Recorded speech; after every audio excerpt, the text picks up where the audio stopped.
আর যদি জামাই বেটিকে মারি বাবা শুনি না, বাবার কলজা খার খালি লাফাবে রে ভাই। পৃথিবীর কোনো বাবা সহ্য করতে পারবে না, বরদাস্ত করতে পারবে না যে আমার মেয়েকে মেরেছে। কত মেরেছে, কিভাবে মেরেছে বাবা সহ্য করতে পারে না। আল্লাহর নবী কাঁদতে লাগলেন, হায় রে মা, আমি তোমাদেরকে কত কষ্ট করে মানুষ করেছি, একটা চড় মারিনি, একটা গালি দিনি, একটা থাওয়া দিনি। মেয়ের মর্যাদা আল্লাহ পাক দিয়েছেন, বেটির মর্যাদা আল্লাহর নবী বলেছেন এত মর্যাদা, যার 7 বেটি তার বাপ জান্নাতে, যার 6 বেটি তার বাপ জান্নাতি, যার 5 বেটি তার বাপও জান্নাতি। আল্লাহর নবী কাঁদতে লাগলেন, মা তোমাদেরকে মারার একটাই অপরাধ, আমি দিনের প্রচার করেছি রে মা, কালিমার দাওয়াত দিয়েছি রে মা, তোমাদের কাজকে তালাক দিয়ে দিল, আমার এতে দুঃখ নাই মা, কিন্তু তোমাদেরকে যে এত মায়ের মারলো, এত আকার আকৃতি পাল্টে দিল, সারা শরীরের আকার দেখা যায় না রে মা, আমার একটাই ভুল, আমার একটাই অন্যায় যে আমি দিনের প্রচার করছে, এরা মানে বরদাস্ত করতে পারলো না, ওকে না পারবে ওর বেটিকে মারে, ওর বেটিকে শাস্তি দে, কষ্ট দে। আজকে আমার বেটিগুলো কিভাবে মারলো, শরীর রঙিন হয়ে গেল, রক্তে লাল হয়ে গেল, একবারে পাথরে কেটে গেল, মাথার চামড়া দিয়ে মাথা ফেটে গিয়ে একবারে রক্ত চো করে রক্ত পড়ছে, সারা শরীর রঙে গেল। আল্লাহর নবী কাঁদতে কাঁদতে বাড়ি চলে যাচ্ছে, আর ওদিকে গেলেন না, কোথায় যাচ্ছিলেন আর গেলেন না, বাড়ি চলে আসছেন। ওর চাচা আমির হামজা দেখে নিল যে আমার ভাতিজাকে মেরে রক্তে রঙে করে দিয়েছে, সারা শরীর রক্তে রক্তাক্ত করে দিয়েছে। আমির হামজা তখন করলো কি, কোথায় শিকার করতে যাচ্ছিল, ঘাড়ে তীর ধনুক ছিল রে ভাই, ওদের ওই মানে তীর ধনুক নিয়ে শিকার করতে যাচ্ছিল। এবার আমির হামজা বলল, কে তোমাকে মারলো বলে দাও, কোন পাশান রে মারলে পাথর, আমার এতিম ভাতিজার খুন বয়ে যায়, সিরে শরীলাক মারলি পাথর, সিরে শরীলাক মারলি পাথর, কান্দে আসমান জমিন হায় রে হায়, কোন পাশান রে মারলি পাথর, আমার এতিম ভাতিজার খুন বয়ে যায়। আজকে আমাদের নামাজ পড়লে কেউ বাধা দেয় না, আজান দিলে বাধা দেয় না, মসজিদে নামাজ পড়লে কেউ বাধা দেয় না। কাম ছেড়ে দিয়ে যদি একটা বেধর্মীর কাজ করেন, কাজ ছেড়ে বলেন ভাই আমি একটু নামাজ পড়বো, আপনাকে নিষেধও করবে না যে নামাজ পড়িয়েন না, নিষেধ করবে না, কিন্তু তখন কত বাধা বিঘ্ন, কত কষ্ট, কত শাস্তি, কত মায়ের পিঠ, কত আজাব, কত দুঃখ। 1,24,000 নবীর কষ্টকে যদি এক পাল্লাতে রাখা হয়, আমাদের শেষ নবী জানাবে মোহাম্মদুর রাসূলুল্লাহ বলুন সাল্লাল্লাহু আলাইহি সাল্লামের কষ্টকে যদি এক পাল্লাতে রাখা হয়, 1,24,000 নবীর কষ্ট হালকা হয়ে যাবে, আমাদের নবীর কষ্ট ভারী হয়ে যাবে। জোরসে বলেন সুবহানাল্লাহ। আল্লাহ পাক এত কষ্ট মানে সহ্য করিয়েছেন আমাদের নবীকে দিয়ে, ধর্মটা নিয়েছেন পৃথিবীর বুকে। কেমন করে কি করে শুনেলেন যে যখন আল্লাহর নবীর কাছে যখন নবিয়ত পেয়ে নিলেন, গারে হিরাতে আয়াত নাজেল হয়ে গেল, ইকরা বিস্মি রব্বিকাল লাযী খালাক, খালাকাল ইনসানা মিন আলাক, ইকরা ওয়া রাব্বুকাল আকরাম, ওখানে যে কয়েকটা আয়াত নাজেল হয়ে গেল। এইবারে আল্লাহর নবী কাছে যখন ধীরে ধীরে কোরআন আসতে শুরু হয়ে গেল, দীর্ঘ 22 বছর 2 মাস 22 দিনে 30 পারা কোরআন নাজিল হয়েছে। তো একদিন আল্লাহর নবী গারে হিরা থেকে চলে আসছেন, হঠাৎ ডান দিক থেকে আওয়াজ আসছে, আসসালামু আলাইকুম। আল্লাহর নবী ডান দিকে তাকালেন, কোনো জিনিস দেখতে পাই না, কাউকে দেখতে পাই না, কোনো মানুষজন কেউ নাই, কিন্তু আওয়াজ আসলো। আবার বাম দিক থেকে একটা আওয়াজ আসছে, আসসালামু আলাইকুম। বাম দিকে তাকাচ্ছে, কোনো আওয়াজ নাই, কোনো শব্দ নাই, লোকজন নাই, কেউ নাই। কি ব্যাপার, মানে আচমকা কি ব্যাপার, কোন দিক থেকে আওয়াজ আসলো? আবার পিছন দিক থেকে আওয়াজ আসছে আসসালামু আলাইকুম। আল্লাহর নবী ছেকবাক করে দেখ তাকাতে লাগলেন। দেখছেন হঠাৎ ওপর দিকে যেমন তাকালছে আকাশের দিকে রে ভাই, দেখছে আকাশের আসমানের নিচে আকাশে ঝুলন্ত একটা কুরসির উপরে যেই লোকটা আল্লাহর নবীকে গাড়ি হিরাতে চেপে ধরেছিল, ওই লোকটা এখানে কুরসির উপরে বসে আছে। আল্লাহর নবী চট করে দেখে নিয়ে মুড়িটাকে নিচে করে নিলেন, আর নিচে করে নিয়ে আল্লাহর নবী একবারে বাড়ি ছুটলেন রে ভাই, একবারে বাড়ি চলে গেলেন।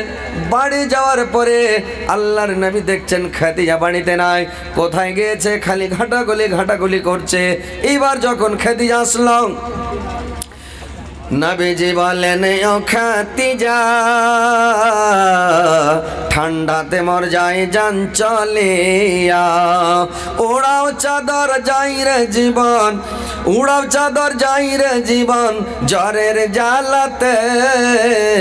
ফুরকানে হামেদ নাজেল হলো জিবরাইল দারাতে, ফুরকানে হামেদ নাজেল হলো জিবরাইল দারাতে।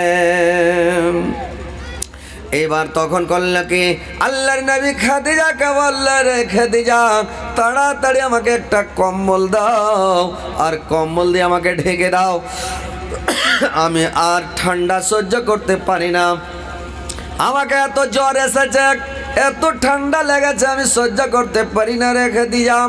আল্লাহর নবীকে বিছান করে দিয়ে কম্বল দিয়ে ঢেকে দিলেন। আল্লাহর নবী কম্বল দিয়ে মুখ মোড়া দিয়ে কম্বল দিয়ে মুখটাকে ঢেকে শুয়ে আছেন রে ভাই।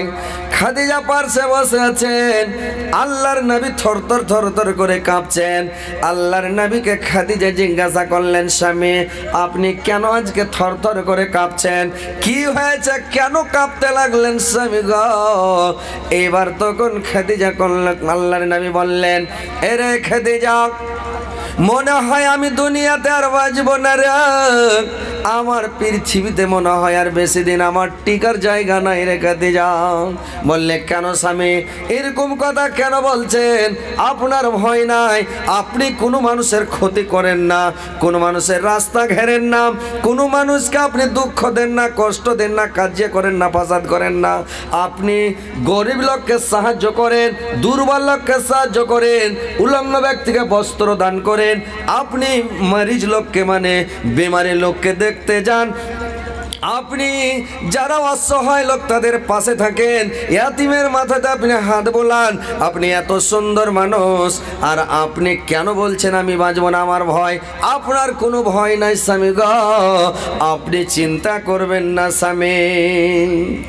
আল্লাহর নবী বললেন, আরে খাদিজা যে লোকটা আমাকে গারে হিরাতে চেপে ধরেছিল রে, ওই লোকটাই আমাকে আজকে আমি দেখছি রে খাদিজা, ওই লোকটা আমাকে পিছন দিক থেকে ডান দিক থেকে সালাম দিল, আবার বাম দিক থেকে আওয়াজ আসলো, আবার পিছন দিক থেকে আওয়াজ আসলো, আমি ছ্যাক করে দেখছি নিচে কোনো দিকে দেখতে পাই না, ডানে বামে আগে পিছে কোথাও নেই, আমি আকাশের দিকে তাকালাম, দেখছি ঝুলন্ত কুরসিতে বসে আছে যেই লোকটা আমাকে গারে হিরাতে চেপে ধরেছিল রে খাদিজা, ওই লোকটাকে আমি দেখতে পেলাম।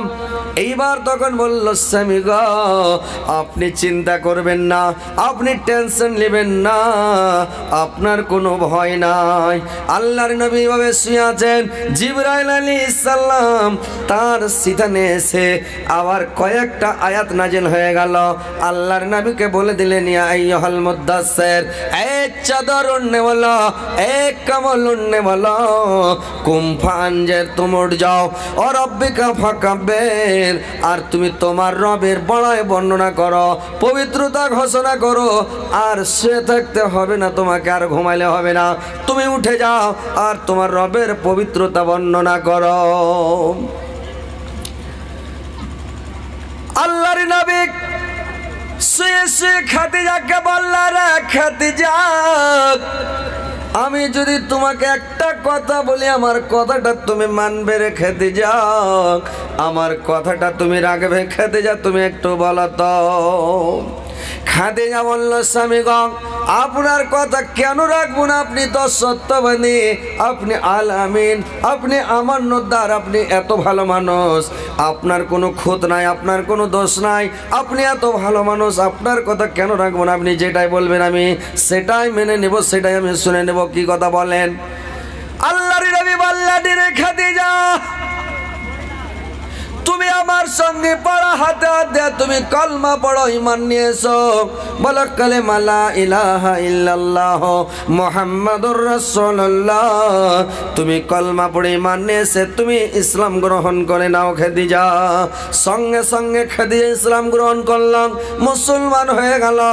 বিশ্বের মধ্যে পৃথিবীর বুকে 1 নম্বর ঈমান নিয়ে এসেছিল সর্বপ্রথম খাদিজা। দ্বিতীয় নম্বরে ভাইরে আমার একদিন আল্লাহর নবী আছেন, আল্লাহর নবীর প্রিয় বন্ধু হলো আবু বকর সিদ্দিক। তো আবু বকর সিদ্দিক বাড়িতে শুয়ে আছে, আল্লাহর নবী নিজের বাড়িতে শুয়ে আছে। আবু বকরের মনের মধ্যে শান্তি নাই, টেনশন। রাত্রে বিছানায় চিন্তা করে বলছে যে আজকে আমি বাড়িতে শুয়ে আছে, কিন্তু আরে কি ধর্ম আমরা মানছি, এই ধর্ম মেনে মনের মধ্যে শান্তি নাই, আত্মায় শান্তি আসে না। আর মোহাম্মদ কোন ধর্ম যে মেনে চলছে, কোন ধর্মের ওপরে চলছে, বড় ধর্মটা বেশি ভালো লাগছে, ও শান্তিতে আছে, ওর ধর্মটা আমি মেনে নেব। আবু বকর সিদ্দিক বিছানা থেকে উঠে আসতে লাগলো আল্লাহর নবীর কাছে। আল্লাহর নবীর বাড়িতে ঢের রাত্রে, রাত 12টার দিকে আল্লাহর নবী বিছানায় শুয়ে আছে, ঘুম আসে না, টেনশন। কাকে বলবো? আমি তো খাদিজা আমার প্রিয় বন্ধু, জানের জান, প্রাণের প্রাণ, সে তো আমার অর্ধেঙ্গিনী, সে আমার অর্ধেক জীবন, সে আমার খাদিজাকে বললাম, দিনের দাওয়াত দিলাম, ইসলাম গ্রহণ করে নিল, কিন্তু এখন আমি কাকে বলবো, কাকে দাওয়াত দিব? এইবার খাদিজা বলল আমি কাকে দাওয়াত দেব? আল্লাহর নবী বললেন এবার কাকে যায়? আবু বকর সিদ্দিকের কাছে যাও, তো আমার প্রিয় বন্ধু, আমার ছোট কালকার 10 বছপানি বন্ধু। আবু বকর সিদ্দিক বয়স্ক বুড়া মানুষ, আল্লাহর নবীর বয়স তখন 40 বছর। বললে আমি যাই ওর সঙ্গে আলোচনা করি। দুইজন মাঠের মধ্যে দেখা হয়ে গেল রে ভাই, 2 বন্ধুর দেখা মাঠের মধ্যে। বলে কে? বলে আমি আবু বকর। তুমি কে? বলে আমি তো মোহাম্মদ। বলে রে বাপ, দুইজনের মাঠের মধ্যে ফাঁকা মাঠে দেখা হয়ে গেল, মধ্যস্থলে রাস্তাতে। ই যা ছিল ওর বাড়ি, ও আসছে এর বাড়ি, মধ্যস্থলে দেখা। এবার মানে বলছে কি খবর বন্ধু বলেন, কোথায় যাচ্ছিলেন? ও বলছে তুমি কোথায় যাচ্ছিলে বলো? বলে আপনার বাড়ি। ও বললে কি যে আমিও তো তোমার বাড়ি যাচ্ছিলাম আবু বকর। বলে কি খবর? বলে খবর এরকম এরকম ব্যাপার। আল্লাহর নবী তখন দিনের দাওয়াত দিলেন, ওকে বললেন আমার এই দিনের দাওয়াতটা তুমি গ্রহণ করো, তুমি ইসলাম গ্রহণ করো, কলমা পড়ে নাও, মুসলমান হয়ে যাও, তুমি এক আল্লাহর প্রতি ঈমান নিয়ে এসো, আল্লাহকে এক বলে তুমি স্বীকার করে নাও, তুমি কলমা পড়ে মুসলমান হয়ে যাও। সঙ্গে সঙ্গে কলমা পড়ে আবু বকর সিদ্দিক ওখানে মাঠের মধ্যে রাত্রিবেলায় কলমা পড়ে মুসলমান হয়ে গেল রে ভাই। তৃতীয় নম্বর, এক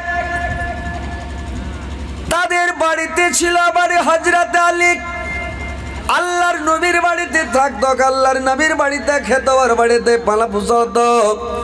এইবার আল্লাহর নবী দেখছে যে আল্লাহর নবী মানে কি করে ইবাদত বান্দেগি করে, তাসবিহ জিকির পড়ে, খাদিজা তাসবিহ জিকির করে।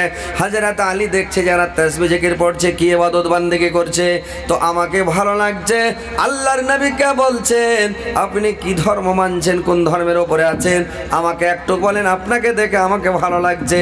এইবার তখন করল কি, হযরত আলীকে যখন আল্লাহর নবী দিনের দাওয়াত দিলেন, হযরত আলী বলেছে কি মেরেছে দৌড় এক সারপাটে, যে আমার বাবার কাছে আমি দৌড়িয়ে চলে যাব। আবু তালেবের কাছে মানে দৌড় মেরেছে যে আমার বাবাকে বলে দেখে।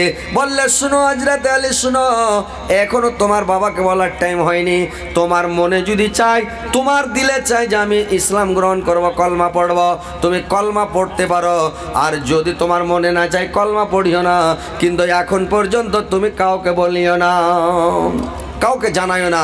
এখন চুপে চুপে আমি ধর্ম প্রচার করছি, আমার লোক নাই, জোর নাই, আমার পিছনে আমার বাহা শক্ত নাই, আমি এখনো মজবুত হতে পারিনি, খবরদার যেও না, দাঁড়াও, তোমার মন হলে ইসলাম গ্রহণ করো, কলমা পড়ো, নাহলে করিও না, কিন্তু দাঁড়াও। এবার হযরত আলী ঘুরে আসলো, রে মন কি হলো? বলছে পড়ে হলেন কলমা, মুসলমান হয়ে যাব, আমি মেন নিয়ে চলে আসবো, আপনি পড়ান। এবার হযরত আলী মুসলমান হয়ে গেল। ওর বাড়িতে একটা ছিল মানে চাকর, তার কিনা গোলাম জায়েদ, ও ইমান নিয়ে চলে আসলো। এ করতে করতে 2 জন 4 জন করতে করতে 40 জনের মতো ইমান আনলো রে ভাই। নিজের বন্ধু বান্ধব, নিজের আত্মীয় স্বজন, নিজের লোকগুলো।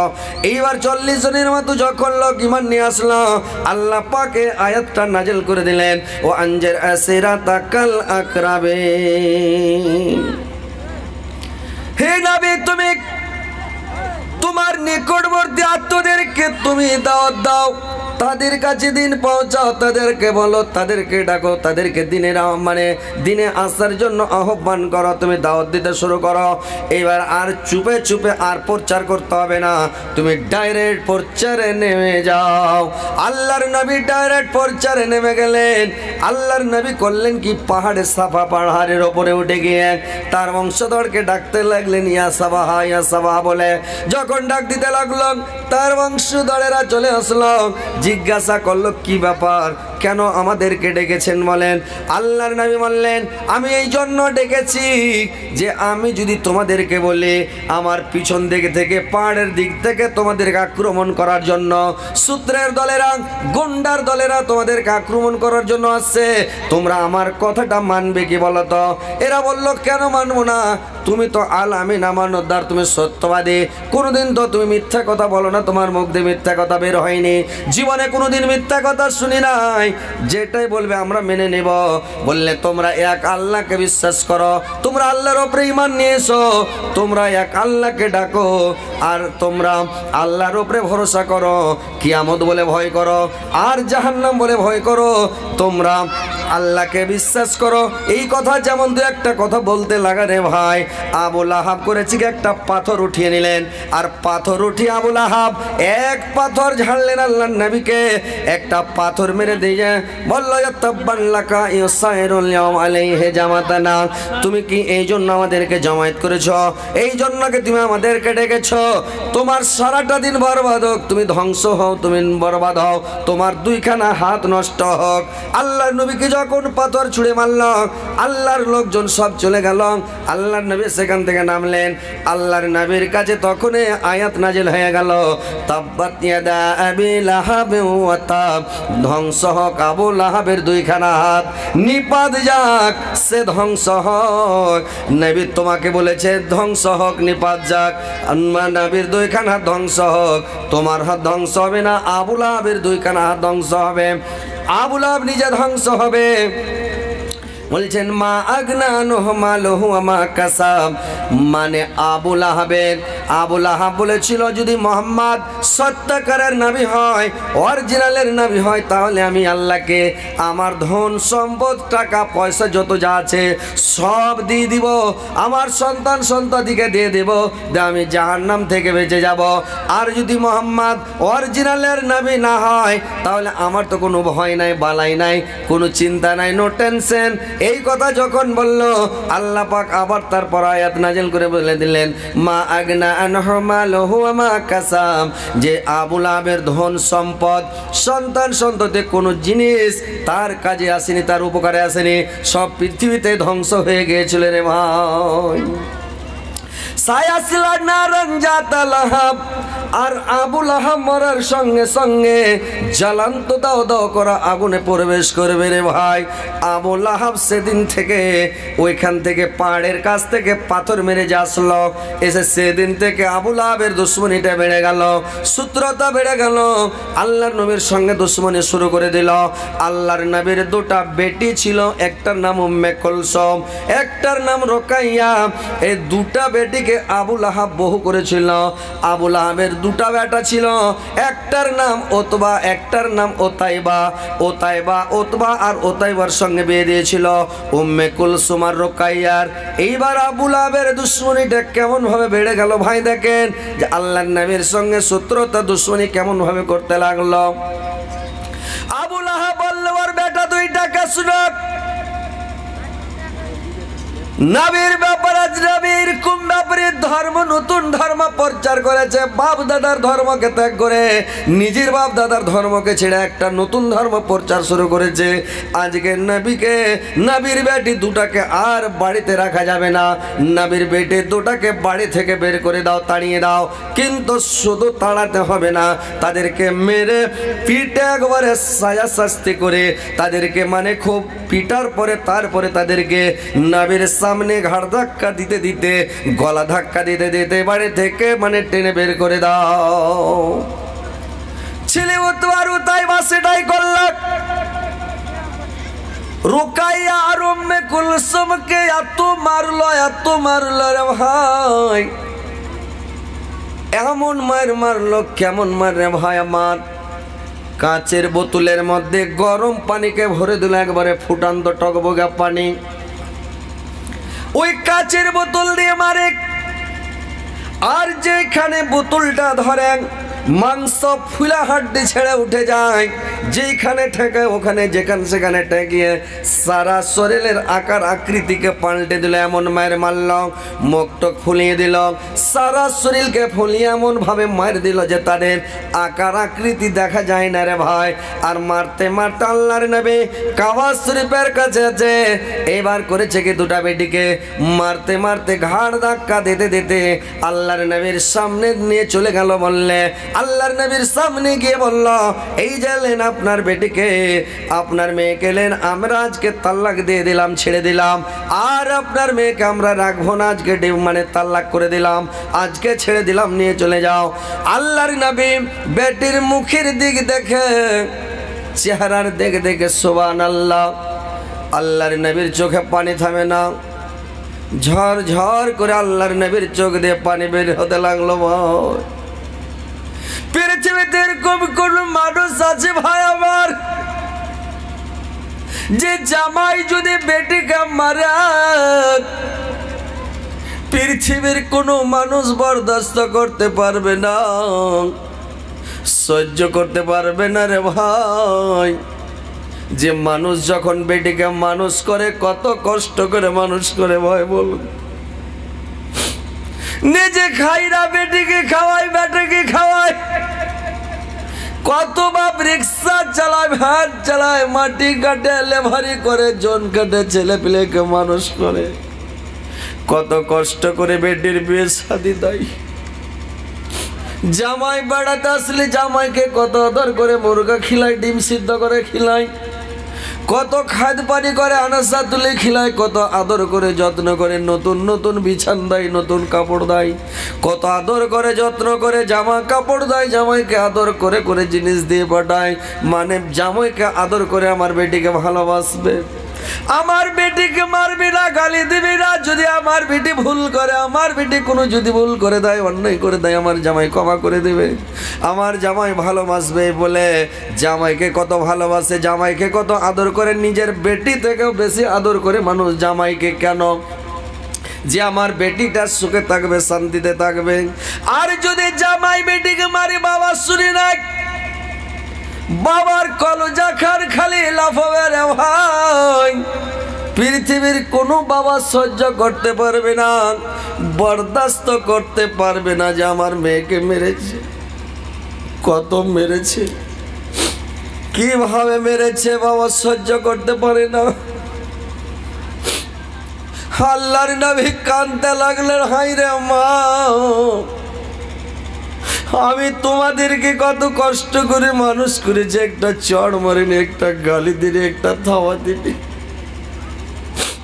মেয়ের মর্যাদা আল্লাহ পাক দিয়েছেন, বেটির মর্যাদা আল্লাহর নবী বলেছেন এত মর্যাদা, যার 7 বেটি তার বাপ জান্নাতে,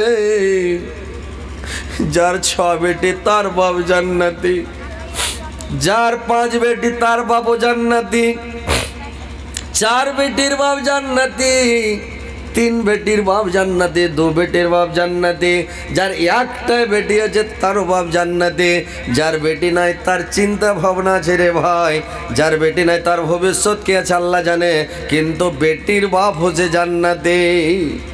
এত বেটির মর্যাদা দিয়েছেন, বেটিকে কত আদর করে মানুষ করে, কত সহাগ করে মানুষ করেন।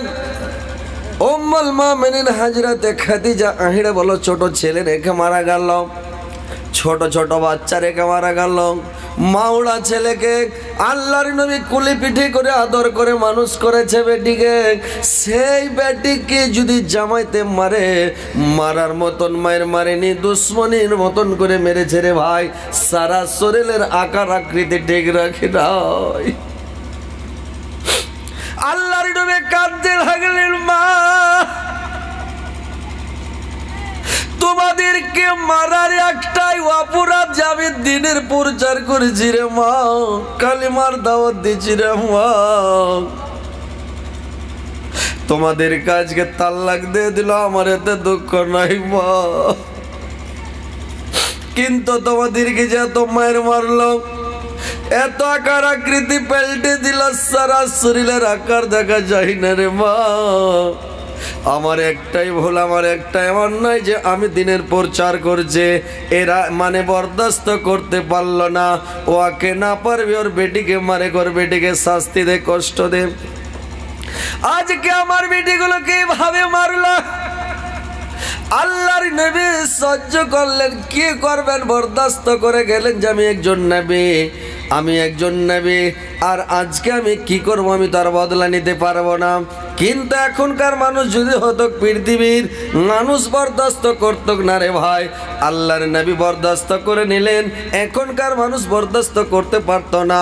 যে যদি জামাইকে মেরে জেল খাটতে হয় তাও খাটবো, কিন্তু আমার বেটিকে এরকম করে মেরেছে, আমি কোনো মতে বরদাস্ত করবো না, এর বদলা নিবই। জামাইকে ধরে বাইনা ঠাঠা দরকার ছিল বা মারতক, কিন্তু আল্লাহর নবী ছেড়ে দিলেন, কোনো কথা বললেন না। এবার থেকে গেলেন, দেখেন ভাই, এই ধর্ম প্রচার করতে গিয়ে আল্লাহর নবীকে কত কষ্ট সহ্য করতে হয়েছে, ধর্ম প্রচার করতে গিয়ে কত অপমান হতে হয়েছে, কত কষ্ট সহ্য করতে হয়েছে। ভাই দেখেন, আজকে আমরা ইসলামকে পেয়েছি, আমরা শান্তিভাবে আছে, কিন্তু আমাদেরকে গালি খেতে হয় না, মার খেতে হয় না, আমাদেরকে মানে কোনো অপমান বেজ্জত হতে হয় না। আমরা ফলডোজে আমরা আজান দিচ্ছি, আমরা নামাজ পড়ছি বিন্দাস, আমরা এত বেফিকির আছি, অথচ আমরা নামাজ পড়ি না, আমরা আল্লাহকে ডাকি না, আল্লাহকে স্মরণ করি না, আমরা আল্লাহর দিকে ধাবিত হই না। ভাইরে আমার, এটা আমাদের গাফলাতে, আমাদের অলসতা। দেখেন আল্লাহর নবী কত কষ্ট সহ্য করেছেন। আল্লাহর নবী মানুষকে বুঝাতে গেলেন, মানুষকে বুঝায়। একদিন আল্লাহর নবী কোন জায়গা চলে যাচ্ছেন ভাই, আল্লাহর নবী চলে যাচ্ছেন, আর রাস্তায় দেখছে আবু জেহেল কিছু গুন্ডা পান্ডা নিয়ে বসে আছে। আবু জেহেল গুন্ডা পান্ডা নিয়ে বসে আছে। আল্লাহর নবী রাস্তা দিয়ে চলে যাচ্ছেন, আবু জেহেল একটা পাথর যে মারল, একটা পাথর যেমন মারা, আল্লাহর নবীর মাথাতে লেগে গেল,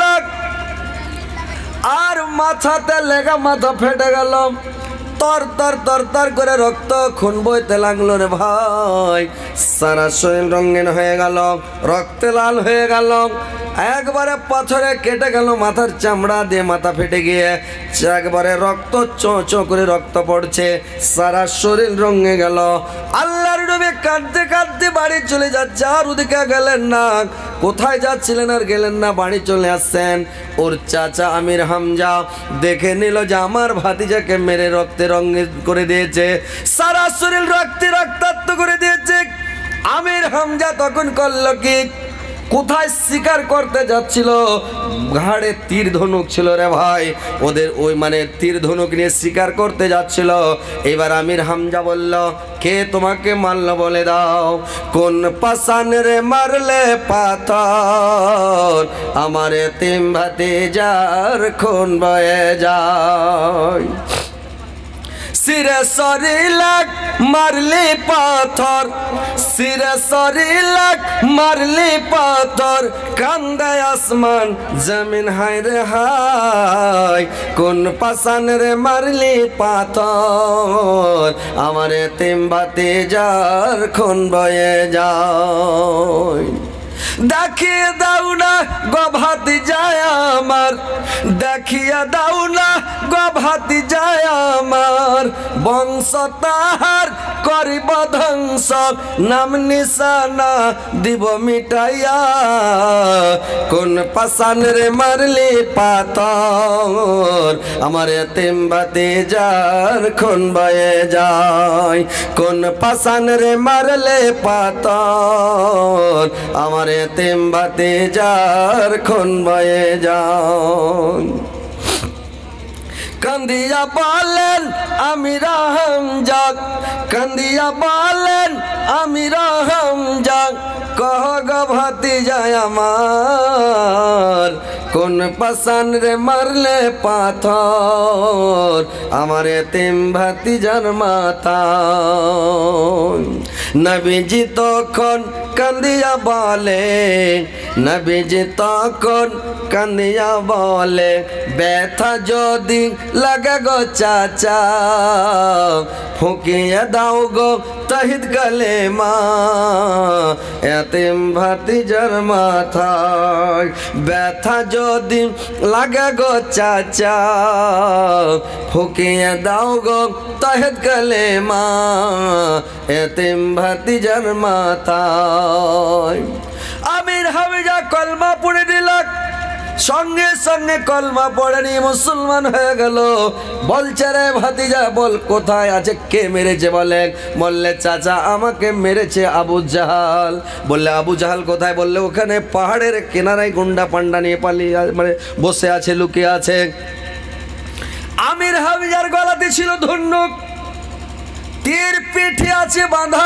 অনেকটি তীর আছে তীরের বোঝা পিঠে ধনুক খানার দড়ি খোলা আছে রে ভাই ধনুকে দড়ি লাগা নাই শটাং হয়ে আছে ধনুকটা ধনুক খানটা মানে উঠিয়ে নিল আর ওই ধনুকটা নিয়ে এবার আমির হামজা দৌড় দিয়ে দিল আবু জেহেলের দিকে এমন জোরে দৌড় দিল কাক আবু জাহাল मैं का दूध पियो हो तो बाहर निकल जाओ तुमको मैं चुन चुन के मरूंगा একবারে যখন রেগে মেরিয়ে গেছে এবার তখন আবু জেহেল বলছে রে বাপরে আমির হামজা চলে এলো আমির হামজা মহাবীর খুব শক্তিশালী আমির হামজার এত শক্তি রে ভাই 10-20টা লোক আর আগা দিকে কেউ টিকবে না সবকে মেয়েরা সুতিয়ে দেবে এত যোদ্ধা মানুষ এইবার আবু জেহেল পালালো সবাই পালিয়ে গেল গুন্ডারা আবু জেহেল লুকালুকি করছে এই মনে লুকাচ্ছে ই ঢুঁড়তে যাচ্ছে হঠাৎ দুজনের মুখ সামনাসামনি আবু জেহেল মানে লুকাতে যাচ্ছিল আর আমির হামজার মাথায় একবারে ধনুকটা ধরেছিল ধনুকের মাথা ধরে আছে উঠিয়া যা সাপ বেড়া করে 2-4 ধনুক দিলে রে ভাই তো আবু জেহেলকে মাটিতে ফেলে দিলে আবু জেহেল মাটিতে পড়ে খালি লটপট শুরু করে দিয়েছে রে ভাই আবু জেহেলের গুন্ডাগুলো সব দৌড়িয়ে চলে আসলো চতুর্দিক থেকে আমির হামজাকে ঘেরে নিল মারার জন্য আইটেম নিয়েছে তৈরি হয়ে গেছে মারবেন আবু জেহেল বলছে দেখ তোরা কেউ মারিস না আমির হামজার গায়ে হাত লাগাইস না রাকে মায়েরা থামতে পারবি না ওই বাঘের পাছায় ঘোঁচা দিলে বাঘ ছাড়বে না সবকে খেয়ে নেবে তো খবরদার একে মারবি না যদি একে মেরে দিস রাগ উঠে যায় আমির হামজার তো কাউকে রাখবে না আমার দোষ আমি ওর ভাতিজার মাথায় পাথর মেরেছে ওর ভাতিজার মাথা ফেটেছে ওর রাগ উঠে গেছে খুন চড়ে গেছে এখন কেউ মারিস না ওকে যেতে দে আমির হামজা সেখান থেকে চলে আসলো রে ভাই তো দেখেন আল্লাহর নবীর মাথা দিয়ে খুন বয়েছে কত কষ্ট কত তাকলিফ এই দিন প্রচার করতে গিয়ে দিনের দাওয়াত দিতে গিয়ে আমার নবীর কত কষ্ট কত তাকলিফ কত কষ্ট করেছে ভাই আমার আর আজকে আমরা সুখের ধর্ম পেয়েছি সুখের দিন কিন্তু আজকে আমরা আল্লাহকে আমরা চিনতে পারলাম না